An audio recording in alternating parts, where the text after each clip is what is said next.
Yeah, that looks good. There you go.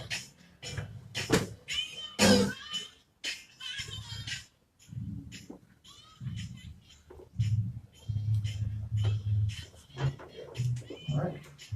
Go ahead and put it on the thing. I'm gonna get going.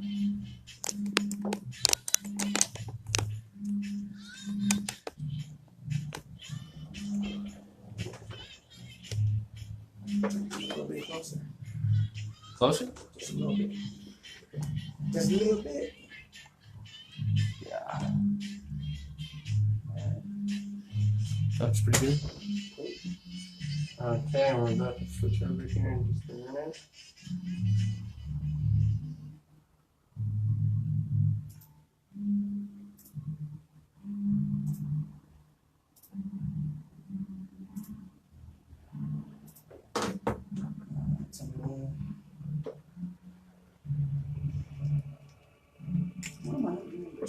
Just putting on a beat, so you know, as we do. This right Well, that's a weird beat. Anyway. Ain't very urban. What? This ain't very urban.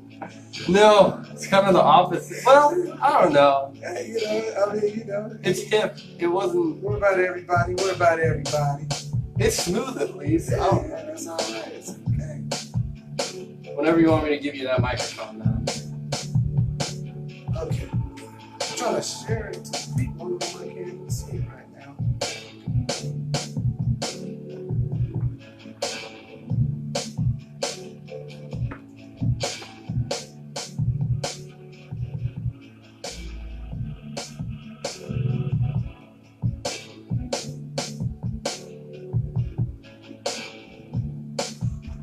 All right.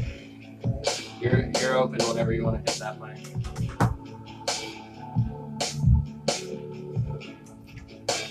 What's up? What's up? What's up, everybody?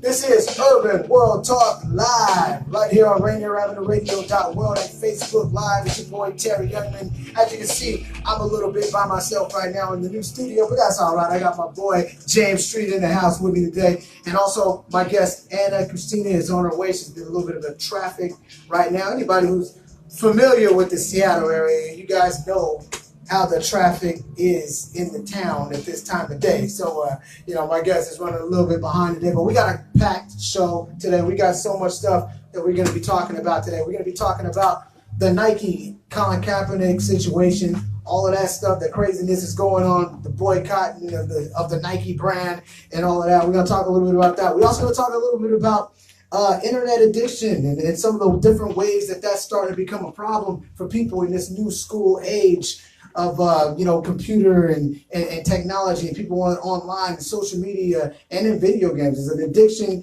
now and it's causing some problems for some people. We're going to talk a little bit about that. We also go bust into that Eminem album that surprised the world this past weekend. Me and my boy James Street probably going to get into that a little bit. And just talk about some good stuff and a lot of the stuff that my guest Anna Christina is going to bring to the table when she gets on too. But remember, guys, I want you guys to like and share this video. Keep sharing and keep commenting as the show goes on so we can keep the conversation going as we go. So, yeah, man, this has been a crazy weekend. A lot of stuff happening over this weekend. I encourage everybody to comment and let me know how your day is going and how the week has been overall. We're getting into some big stuff. Congratulations and shout out to the Seattle Storm as they're going to be playing in their third NBA finals, WNBA finals tomorrow. I think they're going to be starting. So we all send our shout out to the Storm and respect to those ladies to get the job done against the Washington Mystics. You know, we want to see them do their thing, but I think they're going to handle their business. I think the Storm are undefeated in the WNBA finals, if I'm not mistaken. So, we all forget. We always get so much stuff about talking about how we lost the Sonics. We talk about how the Seahawks, they should have been champs 2 times in a row. We talk about the Mariners ain't made it to the dance in a long. They ain't never made it to the dance, but they ain't made it really far in the postseason in a long time either. But we forget about the Storm. The Storm have been doing their thing for years now. We forget they brought 2 championships to the city. They're undefeated. They're back in the finals again. They were the #1 seed in the WNBA. So everybody needs to stop not respecting, put some respect on the Seattle Storm's name. That's all I'm saying. Put some respect on these ladies' names. They doing their thing. They're doing big things, and they're in the finals again.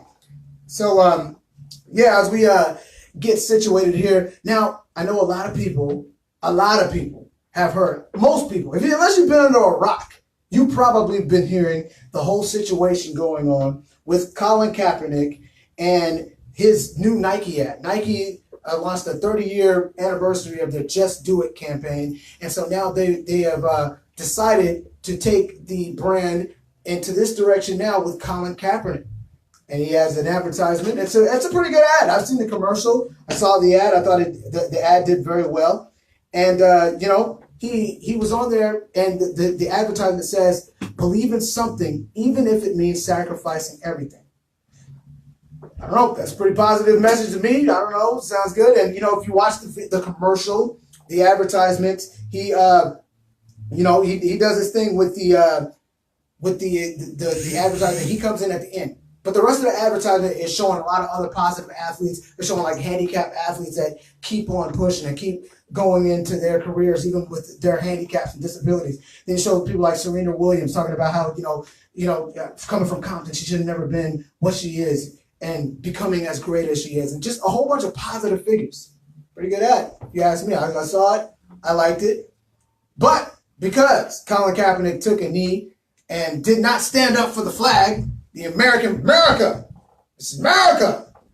Since he didn't stand up for the flag, a lot of people are protesting it. A lot of people who didn't agree with his stance in the NFL by taking a knee, they took to protesting a lot against the ad and against Nike. And now they're talking about boycotting Nike. You see people doing the whole burning their shoes. I even saw a guy burn his shoes with his feet in it. Now that's dedication. I'm gonna just tell you right now, that's dedication. That's a real protester right there. If you're going to protest something, you're going to burn something with your feet in it, you meant that. Or you just messed up. You ain't too smart. I don't know. One of the two. But it's a big thing, man. And, a lot of people have a lot to say about it. James, you've seen this stuff going on. What do you think, man? Oh, of course, man. I spend a lot of time on the internet. And, the biggest thing to me was... Nike doesn't care that you're burning the stuff that you already paid for. It's not that big of a deal to them because you already paid for the stuff. And if Nike, guaranteed they're a corporation, but if they, they're not, they'd rather have all of these racist people boycott their stuff. They don't want their business anyway. They already make enough money. They're not tripping. They're not hurting enough. A few 100,000 people boycotting their stuff that's a drop of water in the ocean, right? Because Nike is a worldwide conglomerate. They are one of the biggest companies in the world. You probably have, Apple, what's some other ones, Disney, something like that. These big worldwide corporations, and Nike's right there. So, the thought that boycotting them is going to be this big, huge thing is kind of silly when you really think about it. But people are doing it. I just don't. I feel like the message got lost a long time ago with this whole Colin Kaepernick thing. So many people are taking to this thing, talking about the taking a knee aspect of it. You don't really get into why he took the knee, though. You know what I mean? Nobody ever really. They're not really talking about why they took the knee. Oh, he's disrespecting the flag. He's disrespecting the national anthem. Disrespecting the men and women of the service. Really? A lot of the veterans, if you look online right now, you check it out, a lot of veterans are sending a lot of support to Colin Kaepernick. They're sending a lot of support to Nike. They actually like the move by Nike. A lot of the people that are critics of this, they've stated things like, he didn't sacrifice anything. The real sacrifice is made by the men and women of the armed forces, the Pat Tillmans of the world. That's the one they always like to drag out and bring out. If you don't remember, Pat Tillman was a former NFL player who, after the events of 9/11, he enlisted into the Marines. He went there and he stopped his football career, went out there to do his service to the country, and then he was killed. That's a brave man. That's an American hero, and I don't think anybody disputes that. Now, there's a lot of different controversies about whether or not he really agreed with the war after he got there, And then some, I think he was killed by friendly fire. People try to cover that up. There's a lot of different things you go look up about Pat Tillman. But anyway, they drag his name out every time they bring this whole thing up. They bring up Pat Tillman. Pat Tillman's family, they came out this week and they said, don't use our son's name. Don't use Pat Tillman's name in your propaganda against Nike and your boycotts and things like that. Don't bring his name into that. They said that. I don't know, but they're going to bring it up anyway. Thing is, though, I've always thought about this thing. I mean, James, what did you think about the entire protest? If we go back 2016 when it first started, Colin Kaepernick taking a knee in the preseason on the sidelines of his game with the 49ers, not going into not doing the traditional stand for the flag while the salute the flag thing while the national anthem was going on. What did you think about it? I don't think blind patriotism is good at all. I always thought it was really weird in like school doing the Pledge of Allegiance and stuff and being forced to do that, having rules stating that you have to. It's a game. Where does that have a place to be forced to be patriotic in a sense? Whereas, our country in a sense, and there's a lot of bad things that happen in our country, but one thing that was always there was the right to protest. That's the right, freedom, right? Yeah. Right. So you think that it was always weird, even in school when people had to stand for the Pledge of Allegiance to the flag and all of that stuff like that. You think that was weird when that was the thing?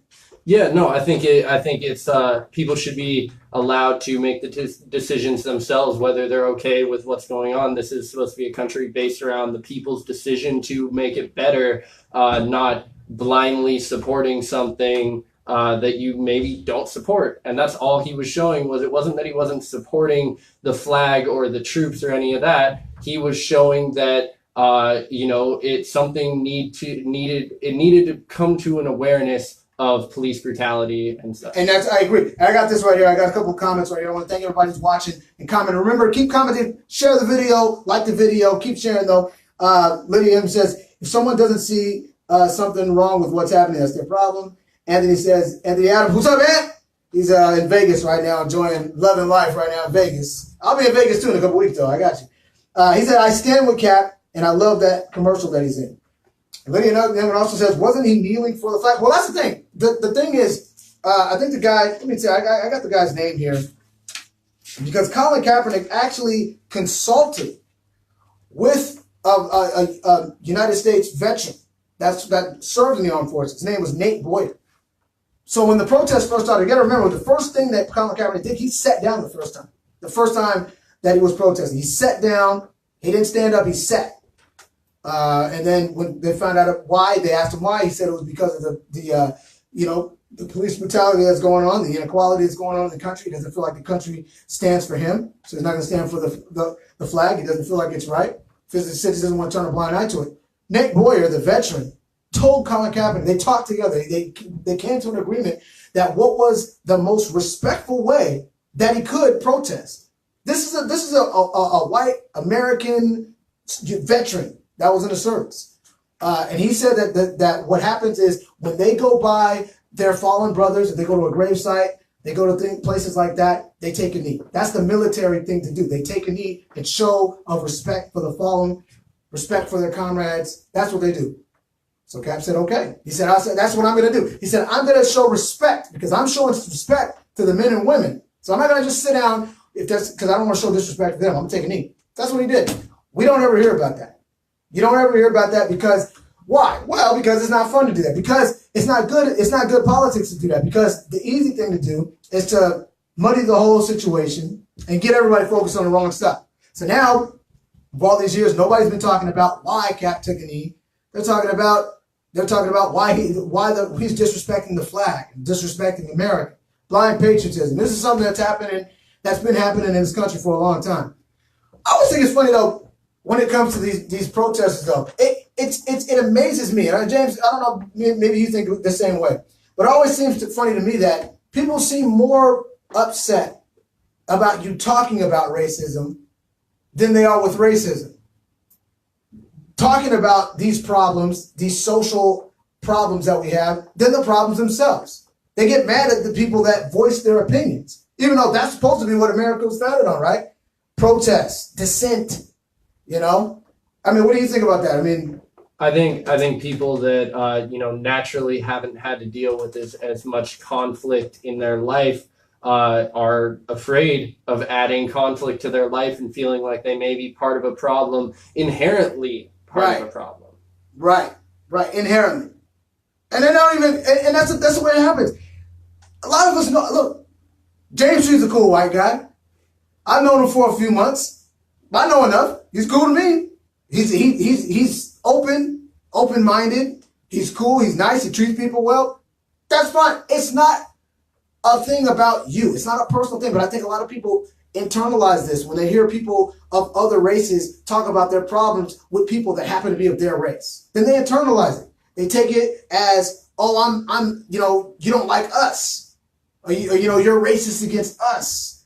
But that's not it. It's not that. It's that these problems are persisting and they don't stop. So what happens when we don't take a knee? Everybody says, no, that's not the time or place to do it. When is? That's what I want to know. I want to know what's the acceptable way to handle these situations. What really is? And the thing that I like about Nike getting behind this situation is because it's showing. Because for 2 years, Colin Kaepernick has been ostracized by a certain section of the country. He's been ostracized by the NFL. He was blacklisted. Obviously, they're saying they didn't, but come on. There's a lot of people. There's guys in the NFL that do not deserve a job. Jay Cutler had a job last year. I mean, come on. These guys have never done anything. Colin Kaepernick, he might have had a down year or two, but he's a Super Bowl quarterback. Okay? He took his team to the Super Bowl. He's had great numbers. He's had great success in his short career. Okay? There's a lot of guys, I'd probably take 50 guys. I'd probably take Kaepernick over 50 guys that are in the NFL right now. Some quarterbacks, too. Starting quarterbacks. So it's not about his performance. He got blacklisted in the NFL. The Nike thing shows that, look, it shows that he's on the right side of history. I think that's what it really shows. Because now that what they did is, it's a business. Everybody's saying, oh, Nike's just doing it for money. Yeah, it's a business. They're trying to make money. But they thought that they could make money off of Kaepernick.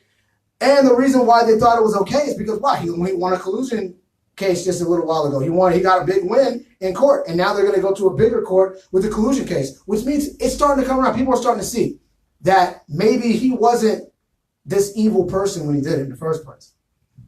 If you go back years and years, 50, 60 years ago, talking about Martin Luther King, Rosa Parks, these are all people that people didn't like. You know what I'm saying? We hold them in such regard right now as these American heroes that did these great things. Dr. Martin Luther King was one of the most hated people in the world a couple of years before he died.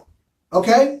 They thought he was a menace. He was causing problems and all of this stuff with his peaceful protests back then. This is not that long ago. This isn't hundreds of years ago. This is like 50, 60 years ago that this stuff happened.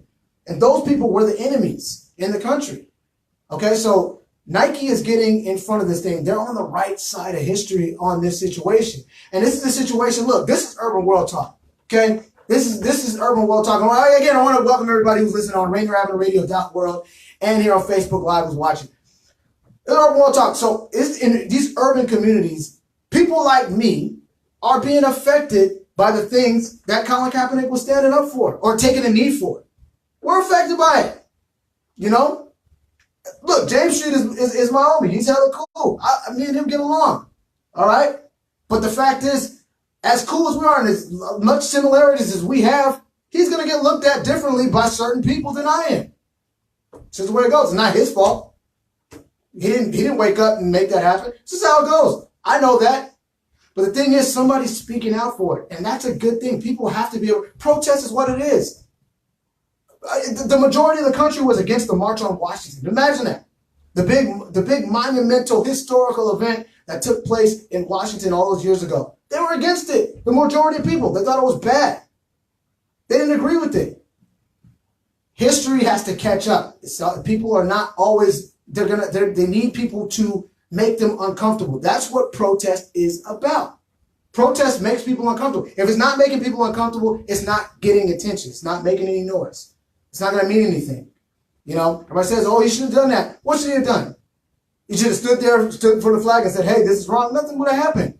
But no, people got uncomfortable. People are talking about it. That is what needs to happen. That's what has to happen. And you always wonder, too, things like Black Lives Matter, that offends people so much. Why? Why does that offend you? Why does it offend you? They say Black Lives Matter. Don't they? They shouldn't they? Okay? Then people say all lives matter. Yeah, we know. I know all lives matter. All lives do matter, but all lives aren't being affected in the same way. Too many times, people of color are being affected differently, and so you have to speak up for them. Black men are getting killed. Tamir Rice, a little kid out there with a toy gun. He got shot and killed. Meanwhile, the killer, the white guy who shot up the church in Carolina, one of the Carolinas, North Carolina, I think it was, he shot up the church. The police took him with all his arsenal on him. He had an arsenal on him. They took him alive and brought him some Burger King on the way to the prison. So if you don't think that there's a difference in America, you're just not being honest with yourself, because you see it. We all see it. We know what it is. So we have people speaking up for it. Nike is on the right side of history with this situation, and I applaud Nike. I'm going to go buy some more Nike. Look at this comment right here. Teri Youngman Sr. says, people only like to react with discourse. Discourse is what makes this country great, and it's sadly what's been lost. I remember in history class, you hear about all of these people historically that stood up for things. That's what is taught is right when it happened years ago. But then when stuff happens now, when stuff is happening currently, when somebody's doing it now, you still get the same pushback that you got back then. And so it just goes to show you, as much as things change, much they stay the same. I was asked too, though, I was think it's interesting, what would have been, when people say things like Black Lives Matter, the lovely Miss Anna Christina is walking in right now. Traffic, Seattle traffic. Anybody who lives here, they know. I want to welcome her to the show. Anna Christina, how you doing? I'm doing great. How are you? You good? You good? You're looking lovely, but you look like you've been in your car for a minute. I have. People need to learn how to drive. People need to learn how to drive. It's crazy out here. The traffic's crazy. I saw it. I looked outside. I saw them cars lining up outside. I was like, she ain't gonna get there on time. Yeah. It ain't gonna happen. I apologize, guys. I'm happy to be here. Well, thank you for having me again. Thank you. Welcome to the show. I've just been going on and on right now about the Nike ad, Colin Kaepernick ad that Nike just put out, and how that is really just setting the world on fire. People setting their Nikes on fire, going crazy in protest. In some cases, right? While they're wearing, I got on that. I got on that. Yes. So, what is your take on this? I've gone on long enough. What do you think about what's been happening with this whole situation? Well, first of all, I find the way people are quote unquote boycotting kind of silly. I mean, you're tearing up and destroying merchandise you already bought. That you bought, exactly. You paid for it, and now you're gonna tear it up. But here's the thing, though. I don't see anyone tearing up their Jordans or their LeBron James. Come on. No. Have you noticed that? I don't see those $200 pair of sneakers being burned or anything like that. No. They're not doing that. Plus, if you're doing that, if anybody's got any shoes right now that you want to send my way, you go right ahead and do that. Yeah, it's crazy. It's crazy. So, but I mean, do you think that it was a smart move for Nike? I mean, what do you think about Nike's position in doing that?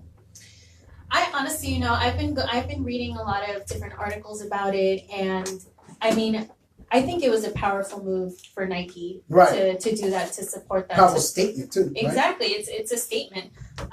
So I thought it was a great move. I think having Colin Kaepernick is both controversial, but in a good way. It's opening up the conversation. Why are people boycotting? What does he stand for? For people that don't know,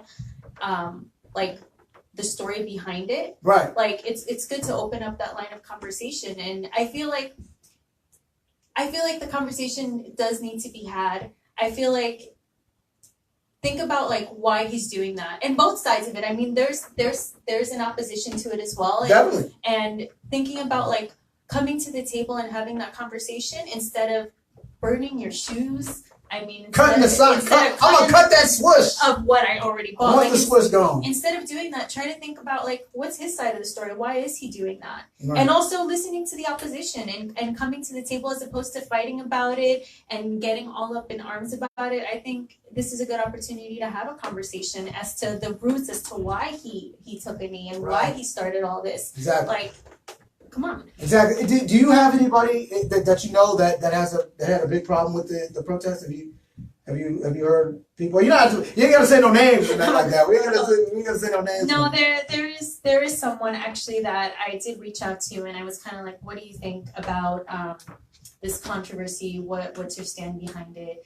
And you know, he was just basically talking about like the core of Colin Kaepernick talking about like police brutality. And he asked me, he was like, have you actually, and I can't say I have, right? Mm-hmm. He's like, have you actually looked at the statistics, mm-hmm. like of you know, police brutality and who it's against and what those numbers are? Do you think that maybe the numbers could be exaggerated? Mm. And I'm like, well, he's a white person, and I'm like, do you feel you have a right to make a comment considering that you're not part of the community that's affected by this? The most, exactly. Right. Exactly. Right. Like, and he said that's exactly my point. Like, look at the numbers. So I'm curious, like we didn't finish the conversation. I'm curious to actually see those numbers. Like, do we actually, when we look at this information, and I'm saying this from a completely like neutral point of view, when we come to this information, when people are saying like these are the statistics, how many people actually sit there and look at the statistics and actually go into the numbers? You know what? Exactly. That's a great point, and that is something that you really need to get into. And you know, I was actually watching a conversation, the discussion about this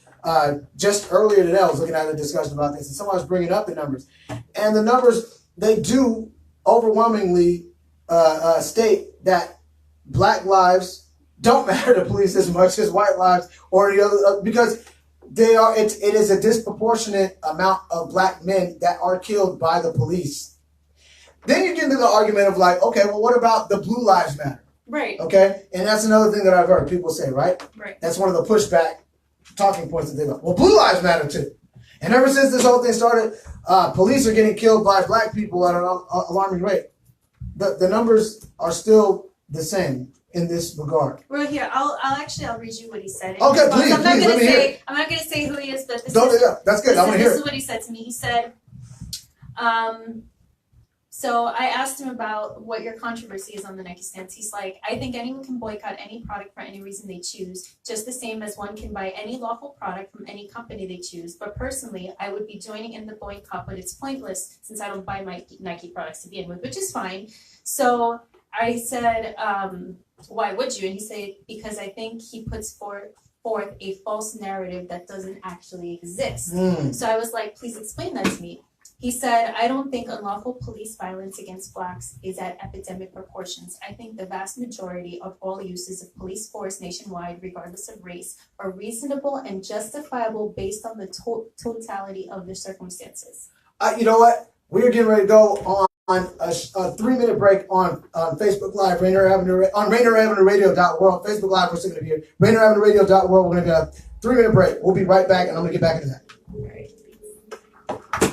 Share it up on your people's account. Yeah. It's tripping right now with the share.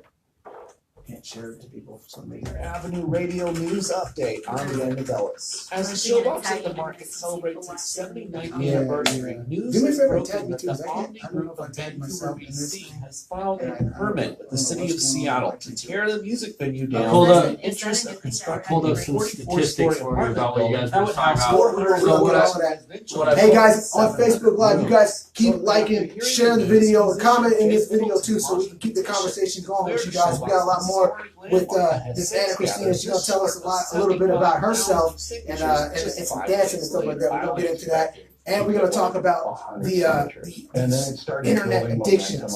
Talk a little bit about that too.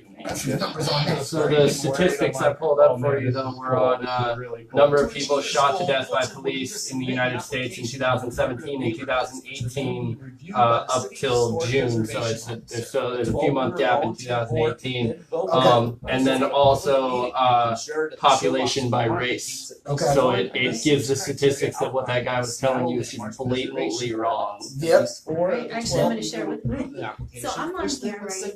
How do I share it? No, it's not. It's not. It's not letting me share it either. I don't understand why. Last time I was able to share a whole bunch of people. But good news for them is that the Showbox cannot be demolished while the case is still open. Daniel Bellis, Rainier Avenue Radio News. Hello, this is Sage Prince. Are you considering making lifestyle changes, eating a healthier diet, but you're not quite sure where to start? Well, I can help.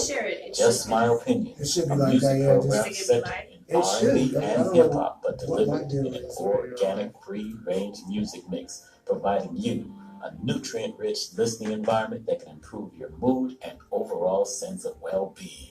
So start your healthy lifestyle with healthier listening. Check out Just My Opinion with Sage Prince here on RainierAvenueRadio.world. Hello, friendly neighborhood agitators and listeners. This is your most prodigious political talk show host, Flip Talk. Tune in every other week to listen to Politics Off the Cuff on Rainier Avenue Radio. On Politics Off the Cuff, we bring you interviews, commentary, and analysis, especially from people who are fighting for progress and from the grassroots in your community, in your neighborhood, on your block, in your city, local to global. Join us every other week for Politics Off the Cuff here on Rainier Avenue Radio. This is Karen Z with RainierAvenueRadio.world. Coming right back. We want to hear from you. Seconds. Our goal is to amplify and share the diverse voices of Southeast Seattle residents. Do you know of an engaged community member who should be featured in a community spotlight? Tell us about them. Do you know of an upcoming family-friendly, educational, or cultural event coming up? Tell us about it. If you have news to share, contact us by emailing RainierAvenueRadio.world@gmail.com. Once again, please email us at RainierAvenueRadio.world@gmail.com.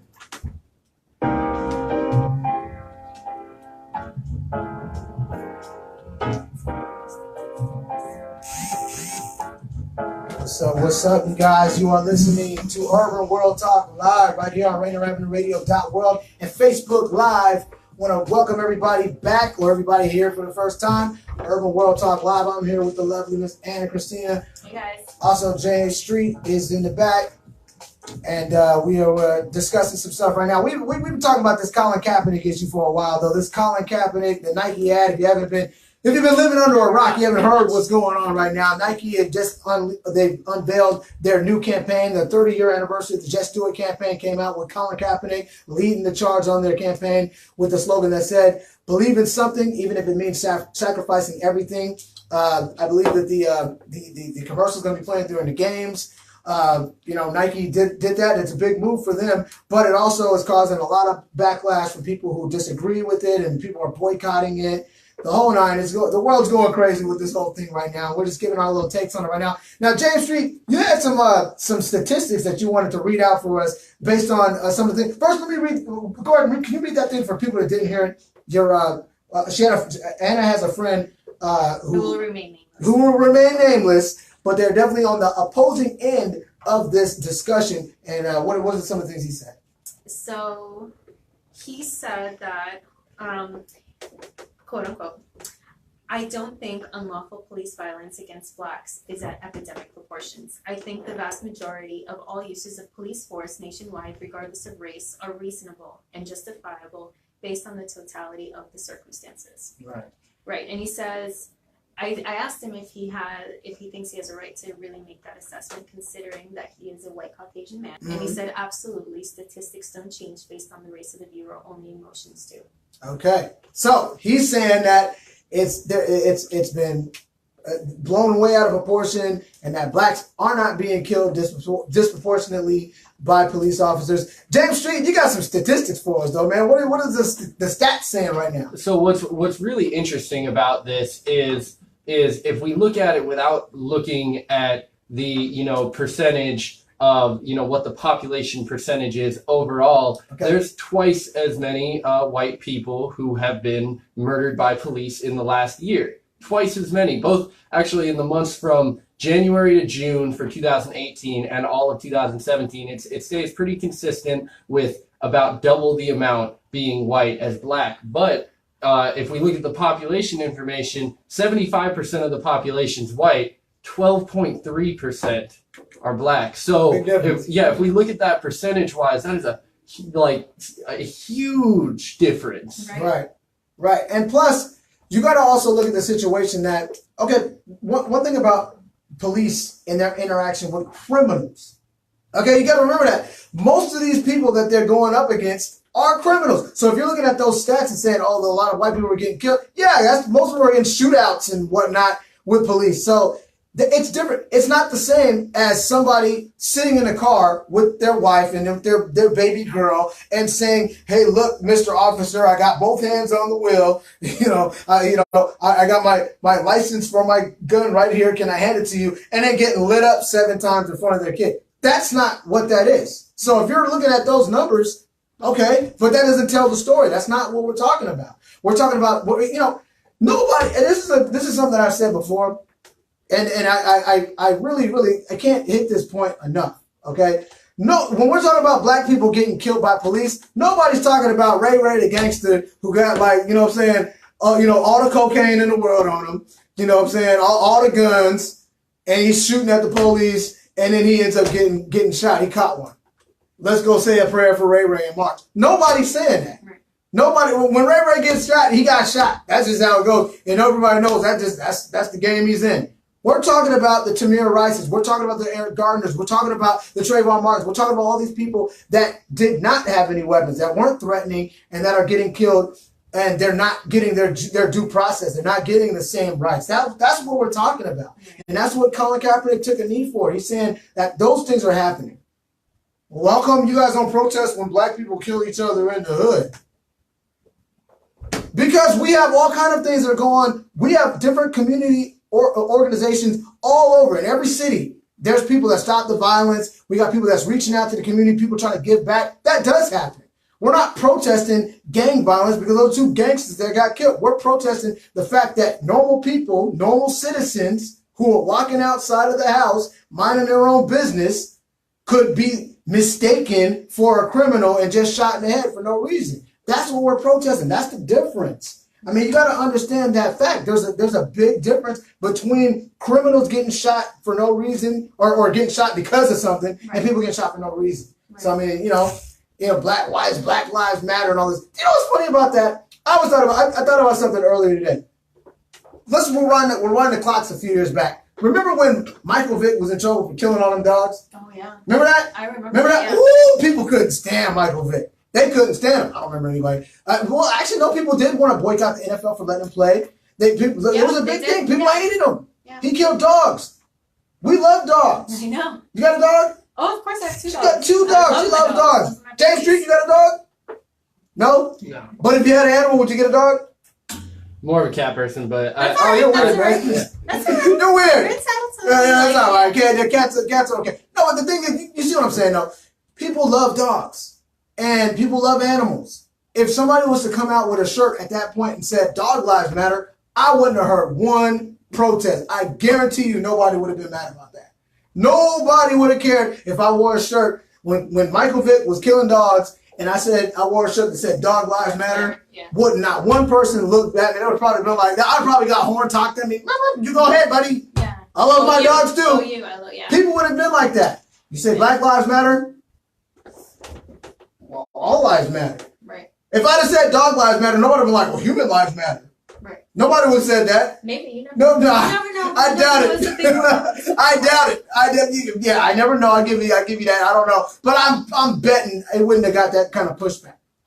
People don't like it, though, when you say that kind of stuff. People have more problems with you protesting and being angry about racism than racism themselves. Exactly. That brings the point that, a lot of people fail to do the research that Nike outsources a lot of their stuff to China, where people don't have a good quality of life, get paid cents to produce what you're wearing on your foot, all those socks, all those things. Like, how about boycott that? They were wearing them then, huh? Yeah, exactly. Yeah. Like, how about do something like that as opposed to boycotting for something political? They don't care when little Johnny in China is sitting up there working for a couple pennies a month or whatever they get paid. I don't mind that. A small little apartment and.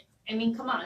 If you're going to protest and boycott for humanity, for people trying to, live their lives and trying to survive. How about that? Right, right. It's crazy. But, we can go on all day. I digress. Let me hear something real quick. Teri Youngman says, nobody talks about serial killers and bank robbers and the mafia, and throughout the history of this country was founded on white violence. Well, the thing about people saying oh, well, black people kill black people. Everybody kills their own people. That's how it goes. If you know what? If you were in the house with your husband and your husband woke up dead, the police would look at you. You know why? You're the closest person to him. Yeah. If I was the same thing with anybody in there, people kill who's next to them in proximity. It's what happens. That's what happens. So when you say black on black crime, and how come nobody talks about black on black crime? Everybody, white people are killed by 87% by white people. Okay, that's how it goes. So that's a silly argument too. Let's stop trying to muddy this argument. People are people, and if the police are the police, they should be policing everybody the same way. Exactly. The same way. Yeah. Everybody. Bad guys should get treated like bad guys, but everybody should be getting treated fairly. So anyway, that's what we think about that. You guys leave your comments and continue talking about. Let us know what you think about it. You are listening to us, Urban World Talk Live, right here at RainierAvenueRadio.world and on Facebook Live. So yeah, my guest, Miss Anna Christina, she got here a little bit late. Traffic did her dirty today. Yep. How's your day been otherwise though? Everything been good? Yeah, I've been just working. Just busy, working? Busy with work, yeah. You didn't do no dancing today? No, I'll do it in a little bit though. In a little bit? I'll go to class and get my dance on later. Okay. She does her thing. So tell you did a performance recently, right? Well, I am on a performance team. Okay, so performance team. So and my performance team will be performing tonight at Century Ballroom if you all want to check it out. Tonight? Yeah, tonight. What? Century Ballroom. It's salsa night tonight. But I won't be performing. I was on vacation for a little bit. I missed a few practices, but I'm gonna go out and support and perform in the future. What's the name of your team? Well, our team is called the Sangrias because we drink a lot of sangrias. The Sangrias? The Sangrias. Oh, it's a drink thing. It's a drink thing. Okay, yeah. okay. But if anyone is interested in kind of checking out like the Latin dance scene and checking out some salsa, come to Century Ballroom tonight. There will be performances at around, I think it's around 10 o'clock or something like that. But if not, just come enjoy the vibe. I mean, you have the tin table right there across the hallway. Get yourself a nice drink. Enjoy the environment. Enjoy the sounds, the music. Do you got do you have a go-to move that's like your favorite, your move, your trademark? I don't have a trademark. You don't have a trademark move? You don't have a thing you do? There's no. Yeah, we just come out. Oh, we know Anna's about to do that thing. Watch out. No. It's mostly faces. I mean, when you're out there and you see people dancing, you see them really get into it. You know, they make the face, and I'm sure when you're dancing, What's you find your the face? She's only for the face God, of a lot of people. Come on, make the face, Anna. We want to see it. They want to see the face. I can't make the face because I'm not in the moment. Okay, you know okay. what I'm talking about. You gotta have the music going. You gotta have the music. You gotta have some of that sangrias you gotta have that in your system. Okay, I got you. But you know what I'm talking about. Once you feel the beat, you know it's right. I mean, you get into it. It's on. Yeah, it's on. Absolutely. Okay, yeah, okay. Absolutely. So go check her out. Where's it at again tonight? Century Ballroom. Century Ballroom. Go check their crew out. They're gonna be there tonight. Yeah. Over there. So anyway, we were talking about something about the internet. Okay. Because it's a bit of an addiction. Okay. This social media is actually an addiction. People don't know that a lot of times, but it is. Like, James, you brought up some stats about internet addictions. What was the stats what's something that you got, some facts about it? Well, I kind of just mostly have like a basic overlaying definition of kind of like exactly what's the definition? So internet addiction is characterized by excessive or poorly controlled preoccupations, urges, or behaviors regarding computer use and internet access that lead to impairment or distress. Yeah, let me ask you a question. Yeah. What would happen? How would you react if I took your phone away and said, "I'm not giving it back to you till tomorrow night"? I would be fine. You would be fine. I could survive without my phone. I think I could. I am man. I can go back to the days of not need. No, I'd be upset. I wouldn't know what to do. I'd be bored. I'd probably be tripping. It'd be a problem. But this is what we're talking about. You just said it causes distress, right? Is that what it said, James? It said impairment and distress. And distress. It causes distress. So that same question. Now, what would I do? You go crazy, wouldn't you? I would. I absolutely would, without a doubt. Like, you know, there are some days, like, I mean, what do you do in the morning? I mean, my natural reaction in the morning, unfortunately, I will say, is I get up, I reach for my phone. What's going on? What's going on Facebook? What's going on Instagram? What's going on in the news? Let me watch some videos. And it's ridiculous because it's like you reach for the phone. Honestly, what do we do most of the time? We're talking to people. We're seeing what people's opinions are. Being social when we could just go out and be social, but instead of doing that, you're just looking for it on the phone. Exactly. Like, how many times have you gone to dinner somewhere? How many times you can admit as yourself as a person, you're somewhere at dinner and you're just like this when someone's sitting right in front of you? It happens all the time. Yeah, it happens all the time. You see those pictures of people and they'll be at a party, right? And you see, like, especially the young people, you have like all these kids, they're all sitting in a room, and you'll see like 12 girls all sitting around each other, all on their phone. Not one conversation being had. But in person. here's the funny thing. The ridiculous thing is that they're having a conversation on their phone. Yeah. With other people. Like, have a conversation with who's around you if you want to make some kind of connection. Like, we use this as a mode of connecting with people, seeing what's going on out there. Like, you have a whole world in front of you that you're ignoring because you're just stuck on this. And like I said, like, I'll admit I do that too, unfortunately. Like, I'm not gonna say like, oh, I'm above this. No, absolutely not. I'm in that too. You know what's crazy? They say like it's like they say for like Facebook, right? They say Facebook is like almost like a slot machine. Like you check it so much to see if anybody hit your likes or you know what I'm saying, commented or something like that, and people just don't know what to do with it. James, we were talking about something too earlier. We were talking about how like the games too, video games, right? Well, I brought up the concept of loot crates to you, which have been very heavily talked about, which is you take this internet addiction stuff, you mix it with real gambling, and then you direct it at children. Right. Which is where in games, instead of just being, you know, they've always had stuff in games for micro purchases. You see that on your phones all the time. The pay to win stuff of, you know, put in your mom's credit card, now you can buy stuff to win the game. Yeah, you can't have the top player, your character or whatever won't be as powerful unless you buy X amount of points, right? Or something like that, right? Yeah, there's certain weapons you can't get in games and things like that. Right. And now they have these things in a lot of games, and they've gotten really popular in games like Counter-Strike Go or Overwatch and really competitive games to where you can buy these crates that may or may not have anything in them, may or may not have what you want, and it works the same as a slot machine. It scrolls like a slot machine and gives you a random drop, and it costs money, and it gives you that addictive feeling of maybe if I just get one more, I can win it. And the worst part of this is a lot of the things like the Counter-Strike Go guns can be worth hundreds of dollars online because of how difficult they are to get and how badly people want these things, and kids at that. Kids, they start from a young age, man. Yeah. It's like it really is sad. People don't communicate the same. They don't talk to each other the same. They just want to be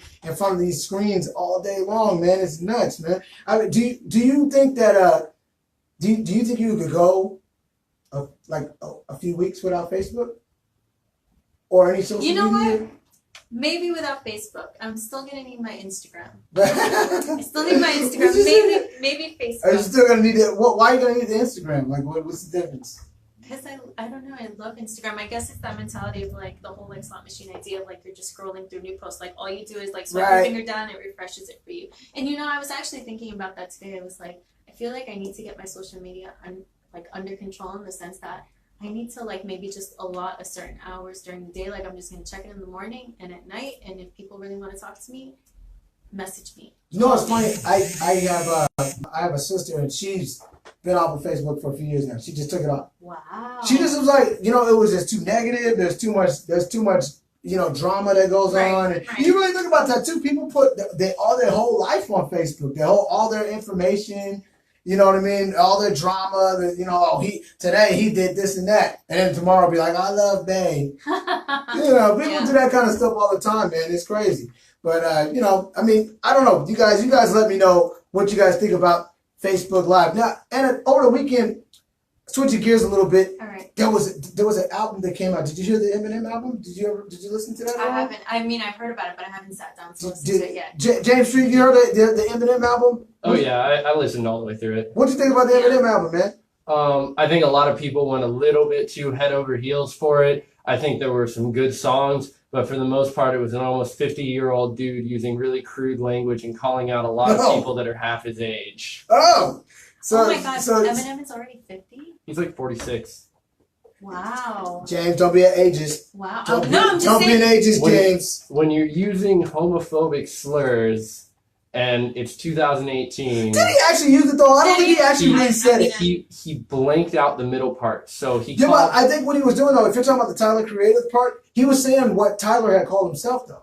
Yeah, but then he said, you're really only calling yourself that because you're sucking on D12's nuts. So it was distasteful when Tyler is one of his biggest fans. Yeah. So it was tough. I mean, I see like now not looking at it from a, you know, was it, you know, classy and all this other. Just looking at it from a. I thought he was rhyming better than he's rhyming a long time. I thought his music was pretty good on the album.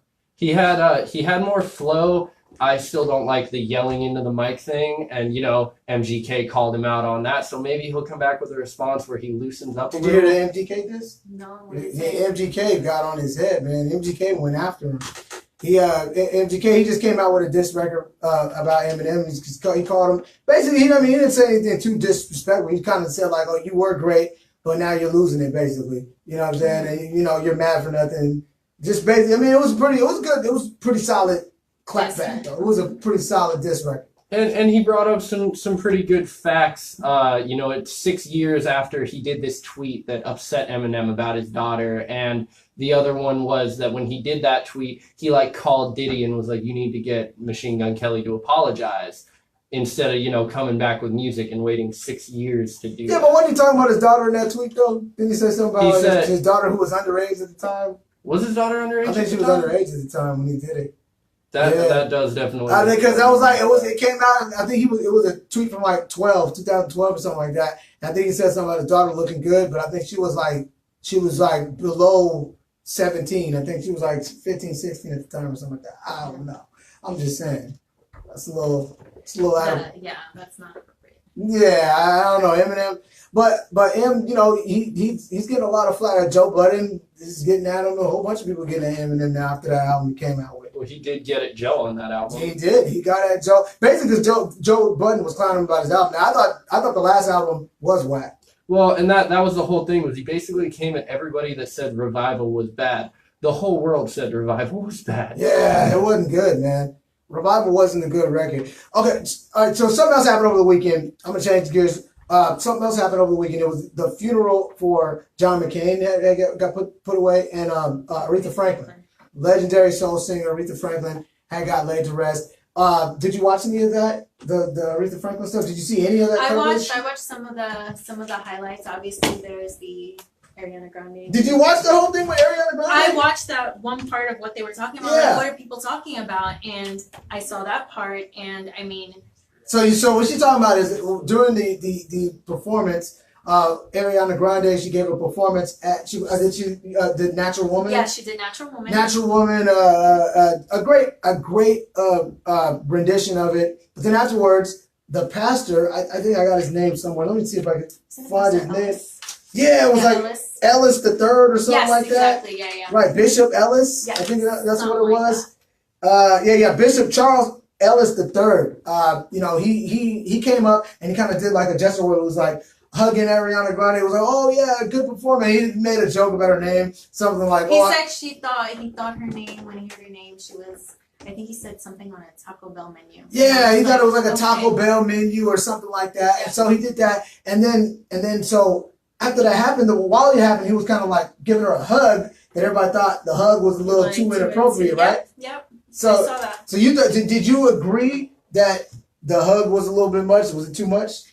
Honestly, when I looked at that, there are a few things that came to mind. First of all, yes, I did think it was inappropriate. I mean, he could have gone here, he could have gone on the waist, taken his hand off, but why linger here? You know what I mean? The second thing that I thought of is that reaction, because I think Ariana Grande did come out and say that she did feel like she was groped. Did she say that? I haven't heard anything from Ariana Grande. I didn't know. I believe I saw a headline like that. I didn't get into it, but I believe that she did say it did feel inappropriate. And what I started thinking about was just how many women that happens to on a normal everyday basis, in everyday life, how sometimes some certain men feel like they can, just take advantage of women by inappropriately and innocently touching them. Like he said, oh, I was inappropriate at the time. I was just, hugging her and being grateful that she came out and that she was up there. I feel like us as women have all of us. I mean, the statistics on sexual assault and sexual abuse are really high for women. I want to ask you about that. Now. So, okay, so you agree that he got a little too handsy with her absolutely. In that moment. All right, so with that said, when you're just out and about in daily life, how often, let's just say on average, what do you think, how much people get out of line with you on a regular basis or just inappropriate? Does that happen a lot with you? I mean, not a lot, but it does happen. What's an average, something that you could expect that somebody might get a little too friendly or too familiar?